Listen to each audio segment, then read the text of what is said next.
So we're gonna give it about 20, 30 seconds. So what are we talking about today? Well, first of all, my name is David Witham. I am a certified personal trainer and nutrition coach with Work in Progress, Texas. We are speaking to our fat loss secrets for busy professionals group here on Facebook. And tonight we are all talk about what we call EPOC, which is excess post-oxygen consumption. Now, there's a pretty big reason why we talk about this. It's because this actually separates the two styles of working out. You have cardio and then you have weight training. And then I kind of throw HIIT workouts in there as a different type of cardio, but more actually on the resistance training side of things. And I'm going to tell you why.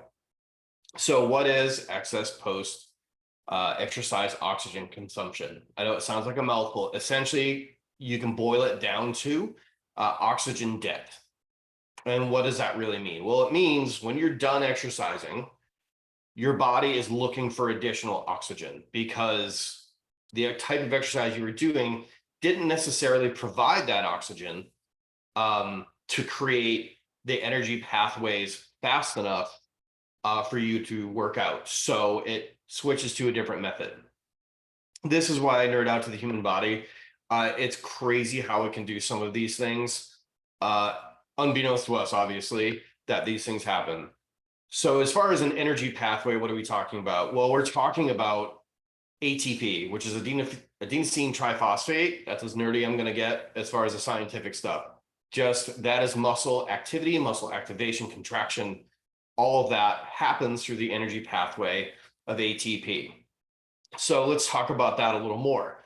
Let's talk about aerobic activity. So walking long distances, running long distances, everything like that. So aerobic activity by definition means with oxygen. So you're building those energy pathways and replenishing the ATP energy pathway using oxygen.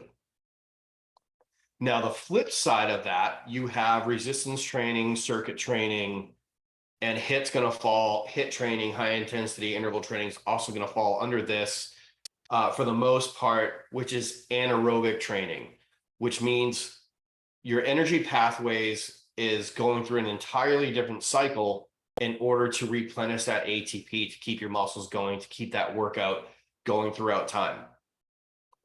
So if we talk about that oxygen debt, so the oxygen debt basically states that when you are done working out, your workout's over, you're hot, you've used a bunch of glucose, all these kinds of things are happening, and now your body wants to switch itself back to normal.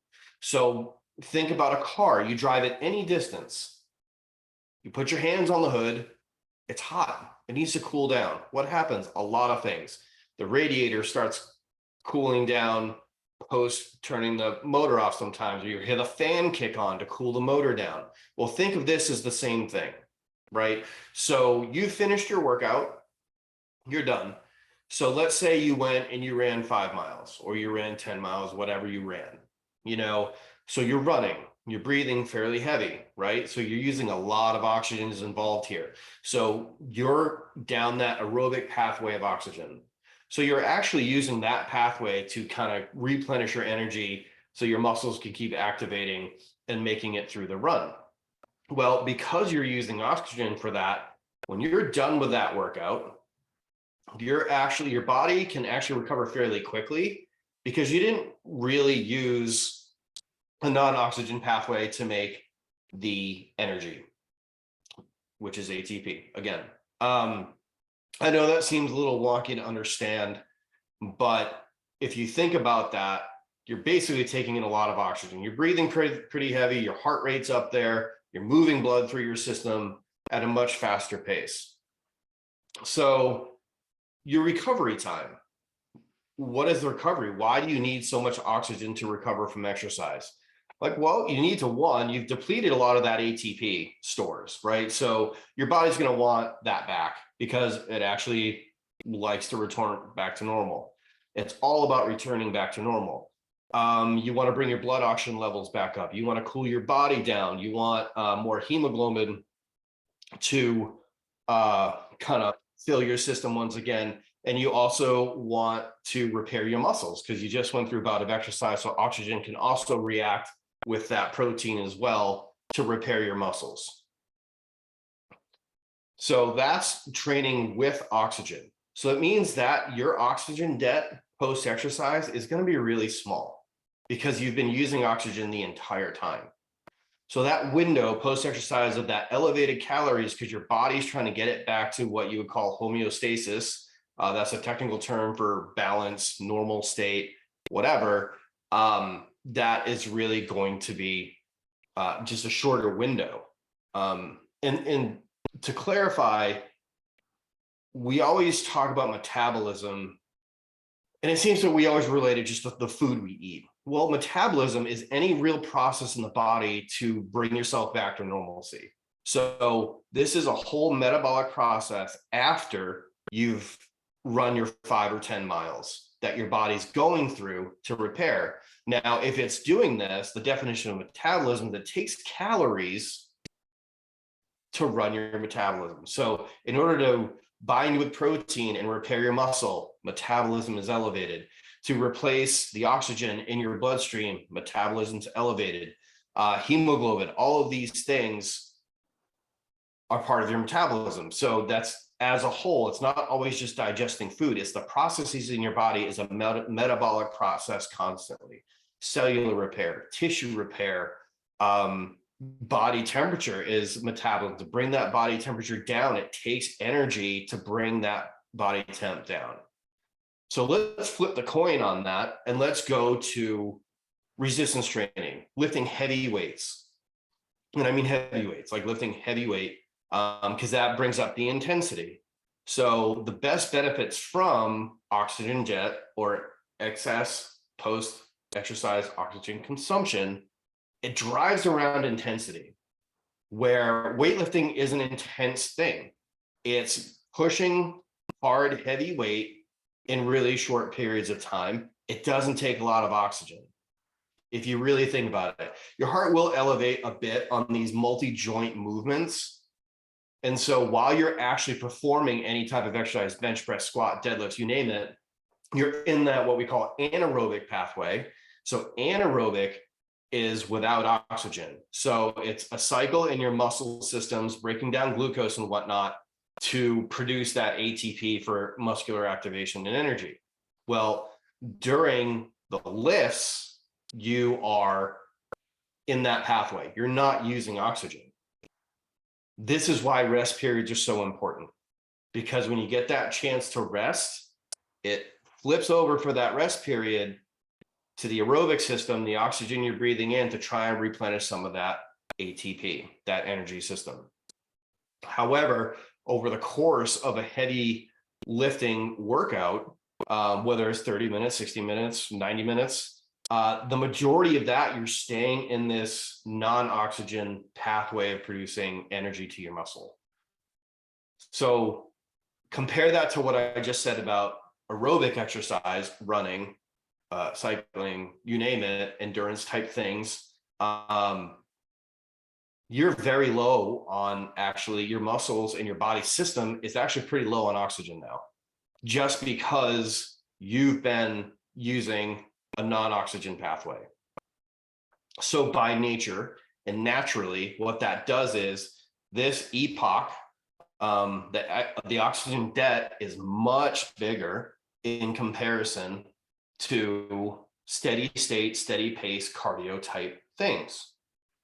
Well, what does that directly translate to?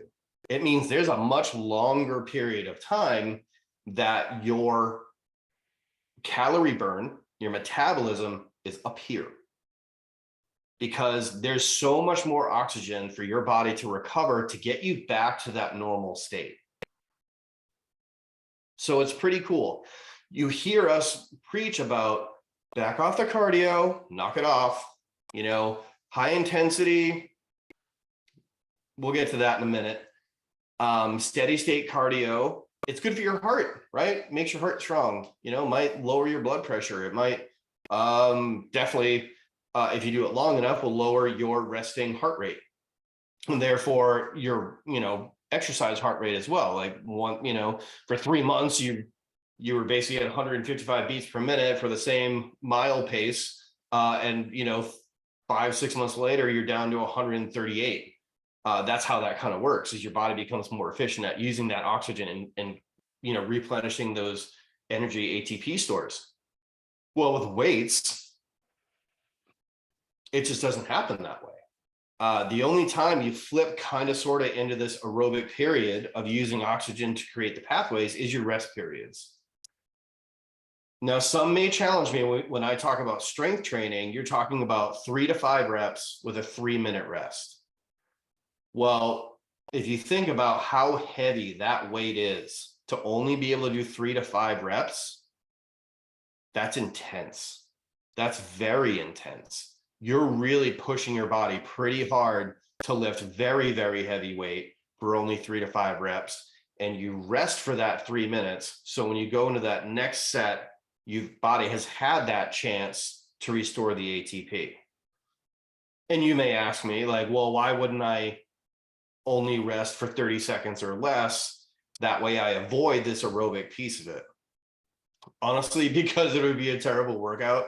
The way the body works, you just wouldn't have enough energy for the next set. You wouldn't. Like if you were lifting 3 reps and you went 30 seconds later and tried to lift 3 reps with the same weight, no way. There's just not enough energy that would be available to you. So moving on, we'll talk about HIIT workouts. So proper HIIT workouts is as hard as you can. It is like, think about sprinting. Sprinting isn't, I will build up my speed. Sprinting is, I will go from a dead stop and I will run as hard as I can for 10, 20 seconds. I mean, as hard as you can, drool coming out of your face, arms pumping everywhere. You're just, feel your legs jiggle, you're pushing real hard. Well, if you think about a sprint, and if you've ever sprinted before, whether it's on a bike or whether it's on skates or, on your feet, it's brutal. It's muscular. You feel that it's muscular because it's not long enough to really get enough oxygen in to keep going. And that's why in that sprint period, you're burning through that ATP so fast that in that 10, 15, 20 seconds, you should half be buckled over. Now you're breathing super heavy because your body's trying to replenish that energy. So overall, this is why we will always say resistance training. Okay, it's part of it. There's other reasons too. More muscle mass, higher metabolism, But overall, really manipulating this post-exercise oxygen debt, like that is a huge way to keep that furnace running after in much higher rates than you normally would with just doing steady gait cardio, whether it's riding a bicycle, 10, 20 miles. Even if you're huffing and puffing, you're still in that aerobic world. Yeah, if your heart rate's, above 180 minus your age, you're getting into a fat burn / carb burn kind of thing. So you kind of you'll end up using kind of both pathways, but it's still primarily, it's really just going to be the oxygen or aerobic pathway. So these are really the biggest benefits. And I think it helps people to understand a little more why we push resistance training. More muscle mass, higher metabolism overall, because there's just more on your body, and muscle's really expensive. So it takes a lot to keep muscle, maintain muscle, which translates once again, like I said, to metabolism. That's what it is. That's why you see football players, bodybuilders, they need a whole pizza and nothing happens, because it takes so much to maintain muscle and feed muscle, and especially post-exercise, that you can kind of get away with some of that stuff once you've actually reached your goal. So I just wanted to come out here tonight, and I just wanted to say, like, and this stuff excites me, and this is why I like lifting weights. I know it can be boring. I'm a guy, so I guess it's almost like the kind of grunt because we get to lift heavy things and put them back down again. And some guys hate it too, honestly. Some people are just geared more to endurance and stuff. But if you're really looking for fat loss, if you're really looking to change the way you look, to change your shape and everything, one, it's a long, slow process, and it should be a long, slow process. There's plenty of MLMs out there that are promising you to lose 40 pounds in X amount of time, this and that. Okay, if you want that quick win, sure. But as soon as you stop that because you didn't put any more muscle on, because you actually may have even burned through some muscle, your metabolism's down here. Take your time, lift your weights, eat your food, eat your protein. You can keep your metabolism up here. And not only that, you can keep churning calories all day, 24 to 72 hours later by either resistance training, heavy weights. I will say you can throw circuit training in there. It's hard to stay out of the cardio realm with circuit training. You need to be heavy enough that, you're not getting too crazy with that, and high intensity interval training.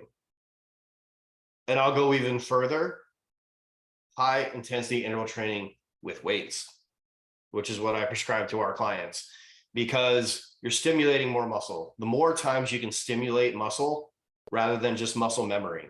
That's why you can get so good at running so quickly.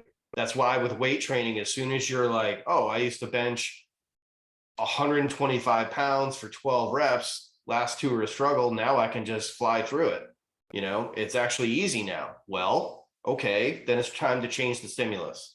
It's likely time to add more weight to the 12 reps or drop the weight. Well, drop the reps, add more weight, less reps, or add more sets. Anything to add that intensity or the more time under tension. Because the more time your musculature is staying under tension, the more that you are staying in that non-oxygen pathway, creating a larger oxygen debt so that this EPOC can really work to your advantage. So that's about all I have to say about it. I could get super technical, but there's really no point. It's really a matter of, to get where you want to be, it's about burning calories when you're doing nothing. It's not about burning calories while you're actually exercising. Because all that is doing is providing your body those calories. You're using them to get you through the workout. Beyond that, that window is so short, honestly, if it's cardio, so 20 minutes of cardio, steady state cardio, which is, running the same pace for 20 minutes versus 20 minutes of weight training. 20 minutes of weight training will outlast, that calorie burn will be much longer than the 20 minutes of doing cardio. If it's super intense, okay, HIIT training for 20 minutes. Yeah, that is going to give you great oxygen debt after you finish working out. But go for a walk for 20 minutes versus lifting weights for 20 minutes. I lift weights all day. I would go with that. Walking's great for rest days. Walking's great outside of those workouts, maybe to, burn a little more fat. Just because that's the pathway, because your heart rate's not up. But beyond that, pick things up, put them back down. Obviously, form is king always. So if you have any questions about this, I know I kind of ran through it, and I know it's a little bit technical, but if the only thing you take home with you today about this, or when you leave your computer, you're probably already at home, is there's much bigger advantages to super high intensity HIIT workouts, stay below 25 minutes, and heavyweight training. If you want to train for marathons or anything like that, okay, great. But that is going to be all about making yourself efficient, and you're teaching your body the efficiency to get better at running for long distances. But if your goal is to be toned, to lose those pounds, it's about great nutrition, 85% of the equation, 15%, lift some weights, get some walks in. And then when it comes down time to cut your calories down and go into a cut, maybe throw in some HIIT workouts. Very intense, very short, but very intense. And your body doesn't have a chance to hit that aerobic pathway. So that's about it. Happy Wednesday, this hump day to everyone. I'm glad that if anyone tuned in, I kind of can't see it because I got 3 different screens out here. How about that? We'll check real quick if anybody's here. Oh yeah, Karen, thank you. I figured out sound today. I appreciate that. But if you're gonna watch this after, if you have any questions, as always, reach out, ask a question in the Facebook group if it's something that's not too private, because maybe others are gonna have the question to ask. The weight training movement's making headlines. It's becoming the norm, and it should be. Male or female, it should be the norm. We should all be doing it because that is ultimately the fountain of youth. And oxygen debt is going to get you to burn more calories when you're doing nothing. As you add more muscle on your body, that just keeps going up. So lift your weights, drink your water, eat your balanced meals, have dessert every now and again, or your favorite food every now and again. Remember the 85-15 rule. And I hope you can invite more people to our group. I love doing this for y'all. And we are Work in Progress Texas. And we hope to see you again. Have a great night.